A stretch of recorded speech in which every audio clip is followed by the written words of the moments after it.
kuasa perkataan kita. Pada hari Pentakosta, murid-murid Tuhan dipenuhkan dengan Roh Kudus. Mereka berbahasa roh, dan orang-orang di Yerusalem berkumpul dan mendengar mereka dan berkata bahwa mereka mabuk anggur.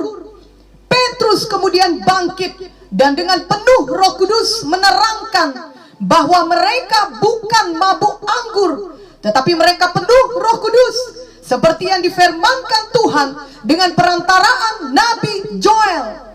Kisah Para Rasul 2 ayat 18 berkata, juga ke atas hamba-hambaku laki-laki dan perempuan akan kucurahkan rohku pada hari-hari itu, dan mereka akan bernubuat. Jadi anak Tuhan, laki-laki dan perempuan akan penuh dengan Roh Kudus yang dicurahkan Tuhan pada akhir zaman, dan mereka akan bernubuat.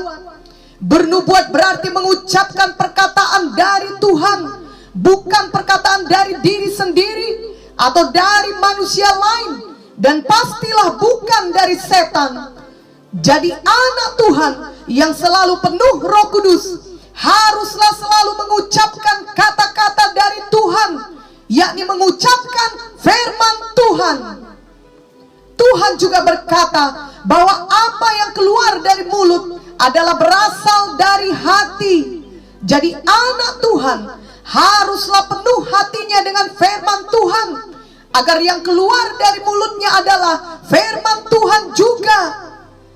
Perkataan yang keluar dari mulut orang yang penuh Roh Kudus adalah perkataan yang membawa kehidupan kepada dirinya sendiri dan kepada orang yang mendengar perkataan firman Tuhan tersebut. Jadi hidup kita ditentukan oleh hati kita dan oleh kata-kata yang keluar dari mulut kita. Amsal 4 ayat 23 berkata, jagalah hatimu dengan segala kewaspadaan, karena dari situlah terpancar kehidupan. Dan Amsal 18 ayat 21 berkata, hidup dan mati dikuasai lidah. Siapa suka menggemakannya akan memakan buahnya. Marilah kita selalu memperkatakan firman Tuhan dengan iman. Jikalau kita tidak bimbang, maka akan terjadi kepada kita apa yang kita katakan itu. Tuhan akan meneguhkan setiap pemberitaan firman Tuhan dengan tanda yang menyertainya, sehingga kita akan mengalami mujizat Tuhan. Jadi orang-orang yang penuh Roh Kudus dan bernubuat dengan mengatakan firman Tuhan akan mengalami perubahan dalam hidupnya, oleh karena kuasa Roh Kudus yang bekerja dalam kehidupannya dan dalam pelayanannya. Ada kisah mengenai seorang anak Tuhan yang baru sembuh dari penyakit pada kakinya. Suatu hari ketika ia berjalan, tiba-tiba ia merasa penyakitnya timbul kembali. Tetapi ia kemudian terus mengucapkan perkataan firman Tuhan yang membawakan kemenangan kepadanya. Ia duduk di pinggir jalan tersebut dan berkata, oleh bilur-bilur Yesus saya sudah sembuh. Hai setan iblis, engkau tidak boleh memberikan penyakit itu lagi kepadaku. Saya tidak mau menerimanya. Saya tolak di dalam nama Yesus. Pergilah semua penyakit dari kakiku saat ini juga di dalam nama Yesus. Ia terus mengucapkan perkataannya menang tersebut. Tak lama kemudian ia merasakan kesembuhan.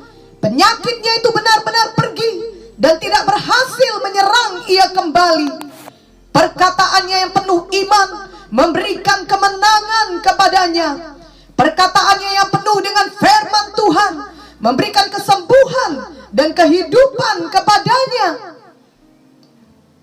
Ada pula kisah berbeda mengenai seorang anak Tuhan lainnya yang sudah didoakan dan sembuh dari penyakit rematiknya. Setelah beberapa hari kemudian, ia ternyata mengalami kembali gejala-gejala penyakit tersebut dalam tubuhnya. Kemudian ketika pendetanya melalui rumahnya, pendeta itu melihat ia terbungkuk kesakitan. Pendetanya bertanya, "Ada apa denganmu, saudaraku?" Ia berkata, "Saya pikir saya sudah sembuh waktu saya didoakan minggu lalu. Semua penyakit rematik saya sudah hilang waktu itu. Tetapi beberapa waktu kemudian saya merasakan gejalanya kembali. Jadi sepertinya rematikku kambuh lagi. Rupanya aku belum betul-betul sembuh." Anak Tuhan ini berkata dan mengakui bahwa ia belum sembuh. Pendetanya kemudian mengajari dia untuk mengucapkan perkataan firman Tuhan dan bukan perkataan yang kalah, yang mengakui pekerjaan musuh dalam hidupnya, yakni membiarkan saja gejala penyakitnya timbul kembali dan menyerah akan keadaannya itu.